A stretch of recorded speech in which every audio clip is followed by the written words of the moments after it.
हा जो म्हणून सह्याद्रीचा उपयोग तुम्ही आज सह्याद्रीमध्ये आपण ज्यावेळेला खरं म्हणजे कुठल्याही मराठी माणसाला सह्याद्रीच्याबद्दल वेगळं काही सांगायला नको, पण त्याच्या ज्या गमती आहेत ना, ती गंमत त्यातली एक अशी आहे. संभाजी राजांनी बुधभूषण या नावाचा जो ग्रंथ लिहिला आहे त्याचा जो उपोद्घात आहे, त्या उपोद्घातात संभाजीराजे हे असं म्हणतात की हा सह्य पर्वत कसा आहे तर शत्रूला असह्य होणारा हा सह्य पर्वत आहे. बरं, आम्हाला सह्य आहे सगळं इथे जे काय आहे ते, पण तो शत्रूला मात्र असह्य होतो. आणि खरंच तसं आहे. इथे जे कोण आले त्या लोकांची या सह्याद्रीनं वाट लावली पाहिजे. तुम्ही वाचला असेल, उदाहरण म्हणून मी सांगतो. एक महमूद गावान या नावाचा एक फार मोठा माणूस या बहमनी कारकिर्दीत होऊन गेला. तुम्ही कधी बिदरला गेलात तर त्याचा एक मदरसा आहे महमूद गावांचा. तिथं महमूद गावांचे फार गोडवे गाळले जातात तिथं, त्याच्या मुत्सद्दीपणाचे, त्याचे कोण मॅनेजमेंटचे. महमूद गावांच्या पत्रांचा संग्रह रियाजुल इन्शा म्हणून प्रसिद्ध आहे.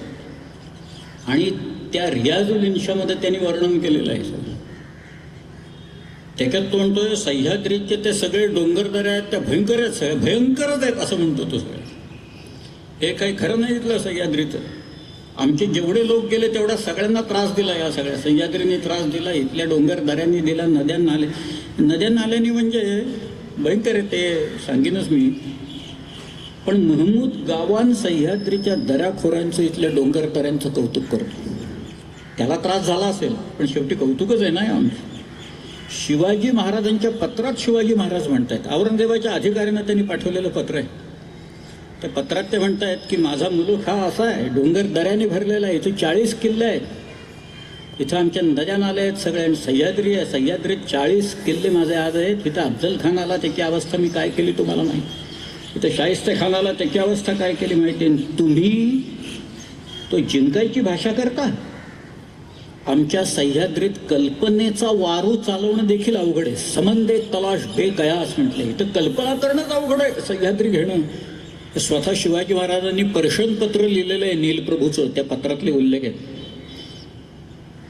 स्वतः शिवाजीराजे सह्याद्रीबद्दल काय म्हणतायत त्याच्यातलं की हे सगळं जे वैभव आहे आमचं हे केवळ त्या सह्याद्रीच्यामुळे आहे, तिथल्या रांगांच्यामुळे आहे, तिथल्या या विलक्षण दुर्गांच्यामुळं हे सगळं वैभव आम्हाला प्राप्त झालेलं आहे. संभाजीराजे तेच म्हणत आहेत, दुर्ग जे काही आहेत दुर्ग काही सामान्य प्रकार नाही. आणि गिरिदुर्ग वरती किल्ले बांधणे फार अवघड हो. आधी किल्ल्यावर जाणंच अवघड आहे आणि मग दुर्ग बांधायचे. आज शिवाजी राजांच्या ताब्यात किती दुर्ग होते की मोजदात काही कोणी केलेली नाही. म्हणजे त्याच्यात काही आहे ऑफिशियल अशी काही नाही, बखरीत नाहीत उल्लेख. पण शिवाजीराजे आग्र्याला गेले ना त्यावेळेला त्यांच्याकडे 16 किंवा 17 किल्ले असतील. या मिर्झाराजाशी तह झाला त्यावेळेला दिलेले काहीतरी 12 किल्ले त्यांनी, आणि स्वतः शिवाजीराजांनी बांधलेले सिंधुदुर्ग, प्रतापगड वगैरे असे धरले तर 15-16 किल्ले असतील. शिवाजीराजे आग्र्याहून परत आले ह्याच्याबद्दल सुद्धा वाद आहेत बरं का आपल्याकडं. काही लोक म्हणतात 12 सप्टेंबरला आले, काही लोक म्हणतात 20 नोव्हेंबरला आलेत. वाद जाऊ देत.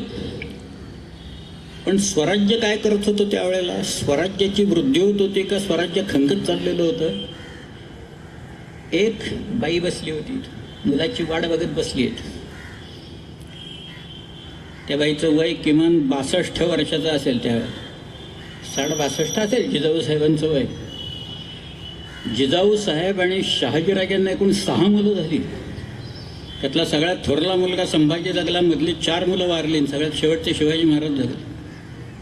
तर हा मुलगा औरंगजेबाच्याकडे गेला, जगतोय का मरतोय अशी परिस्थितीत. कारण औरंगजेबाने कुणालाच ठेवलं नाही. बापालाही मारला, भावाला मारलं, बहिणीला कैदेत टाकलं होतं, मुलाला मारलं त्यांनी स्वतःच्या, मोहम्मद सुलतान या नावाच्या का मुलाला त्यांनी मारलं. अशा औरंगजेबाच्या ताब्यात शिवाजीराजे गेलेले असताना ही बाई रडत बसलेली नाही आहे की काय करायचं आता, माझा मुलगा एक शेवटचा होता. नाही, शिवाजीराजे सुटले किती तारखेला, 17 ऑगस्ट 1666ला सुटले आग्र्याहून, निसटले. त्याच्या आधी 2च दिवस 15 ऑगस्टला जिजाऊ साहेबांनी रांगणा उर्फ प्रसिद्धगड हा किल्ला जिंकून स्वराज्यात आणला. स्वराज्य वाढलं, स्वराज्य वृद्धिंगत झालेलं आहे, वाढलेलं आहे. हे जे किल्ले आहेत ना इथले, त्याला औरंगजेब शिवाजी महाराजांना म्हणतोय की तुम्ही चिठ्ठी द्या पत्र द्या, मी आम्ही उरलेले किल्ले ताब्यात घेतो. शिवाजी राजांनी औरंगजेबाला सांगितलं, मी स्वतः जरी चिठ्ठी दिली तरी माझे लोक तुला किल्ला देणार नाही. औरंगजेबाने मिर्झा राजांना पत्र लिहिलं की हे असं असं शिवाजी म्हणतोय. मिर्झा राजे म्हणाले, तो म्हणतोय ते खरं आहे, कोणी किल्ले बिल्ले देणार नाही. त्याचं पत्र तो स्वतः समोर दिसल्याखेरीज आणि तो म्हणाल्याखेरीज कोणी किल्ल्याला हात लावून देणार नाही. नुसतेच किल्ले नाहीत, माणसं तयार केली हो त्याच्याची, अनुयायी तयार केले. एक एक किल्ल्यासारखा एक एक बुलंद माणूस तयार झाला त्या सगळ्या. किल्ले घ्यायचे म्हणजे काय सामान्य गोष्ट आहे का ती? आज शहाजीराजांना ज्यावेळेला पकडलं ना अफजल खानाने, मुस्तफा खान, अफजल खान, बाजी घोरपडे आणि शहाजीराजांना पकडलं आणि त्यांच्या सुटकेसाठी एकूण 3 किल्ले आदिलशाहीनं मागितले त्यांच्या. त्यातला एक होता बंगलोर, एक होता कंदर्पी, तिसरा होता सिंहगड. 2 किल्ले संभाजीराजांनी म्हणजे शिवाजीराजांच्या थोरल्या भावाने देऊन टाकले. शिवाजीराजे वडिलांच्या सुटकेसाठी एक सिंहगड द्यायला तयार नव्हते. बघा, शिवाजीराजे म्हणाले, माझे वडील ज्ञानी आहेत आणि ज्ञानी असून सुद्धा गाफील राहिले, मी देत नाही किल्ला. घाबरले लोक, ते म्हणतील शहाजीराजांच्या जीवावर बेतलंय सगळं तिकडून, तुम्ही आता किल्ला बिल्ला देत नाही म्हणता. मग त्यांना सोनू विश्वनाथ डबीर तिथे जे होते त्यांना सुवर्ण शर्मा म्हटलंय त्यांनी. ते सुवर्ण शर्माने म्हणजे सोनोपंतांनी त्यांना एक नीती सांगितली, ती त्या शिवभारतात आहे. प्रभुणा दुर्गमम दुर्गम प्रभुर्दुर्गेण दुर्गमा म्हणून तो सगळं सांगत जातो सगळं. शेवटी त्यांनी शिवाजी महाराजांना पटवलं की किल्ले काय परत घेता येतील जिंकून. एक तर किल्ला जातोय, तुम्ही एक किल्ला देऊन टाका, आपण किल्ला परत जिंकून घेऊ शकू. पण वडील गेले तर मात्र परत आपल्याला वडील काही मिळणार नाही, तुम्ही देऊन टाका. शिवाजीराजांनी कसा बसा एक किल्ला दिला. त्या मिर्झा राजाला 23 किल्ले स्वराज्यातले काढून दिले, त्यावेळेला काय वाटलं असेल हो त्यांना.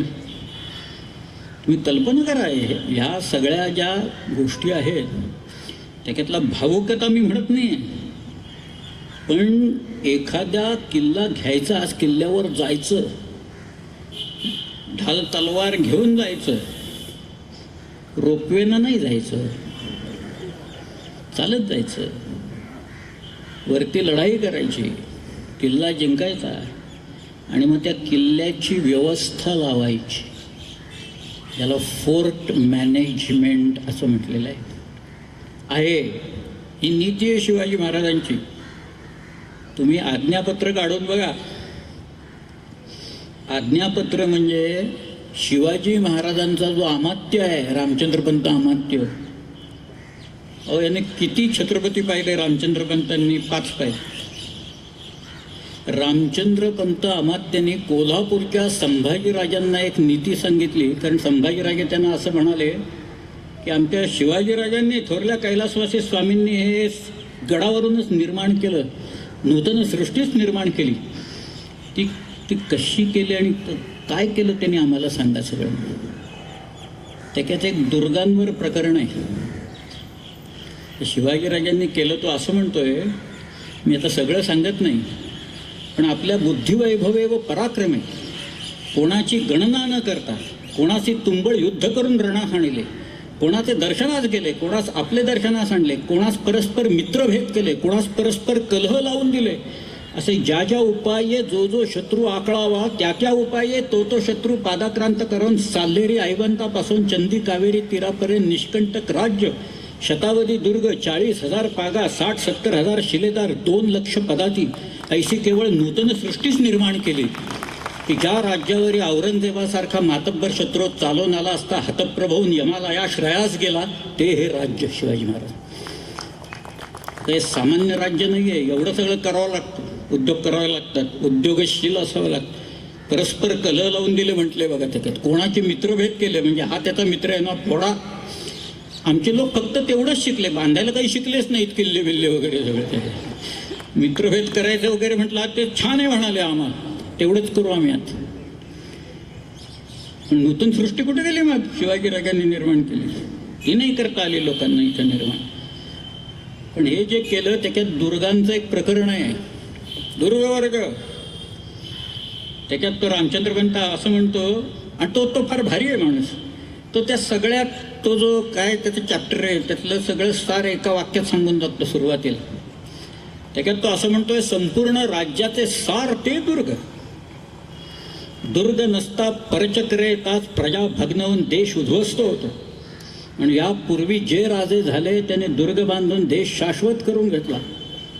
दुर्ग म्हणजे खजिना, दुर्ग म्हणजे सैन्याचं बळ, दुर्ग म्हणजे सैन्याचं मूळ, दुर्ग म्हणजे राज्यलक्ष्मी, दुर्ग म्हणजे सुखनिद्रागार, दुर्ग म्हणजे प्राण संरक्षण असं म्हटलंय. तो असं म्हणतोय की इथं जे ठेवायचे लोक आहेत किल्ल्यांवर, मग ते काही जावईन मेहुणे वगैरे असल्याने आणून ठेवायचे कोणी तिथे, ते पारखून घ्यावे लागतात. किल्ल्यांवरचे लोक असतात ते कैफी लोक नकोत, नशेखोर लोक नकोत, पारखून घ्या. हवालदार लागतो तिथं, सबनीस लागतो, सरनोबत लागतो, कारखानीस लागतो, एरवी सगळी शिबंदी लागते ते किल्ल्याचा बंदोबस्त करायला. आणि हे सगळे उत्तम लोक पाहिजेत. शिवाजी राजे जिवंत असताना एकही किल्ला शत्रूच्या ताब्यात त्यांच्या एकाही माणसाने कधी दिला नाही.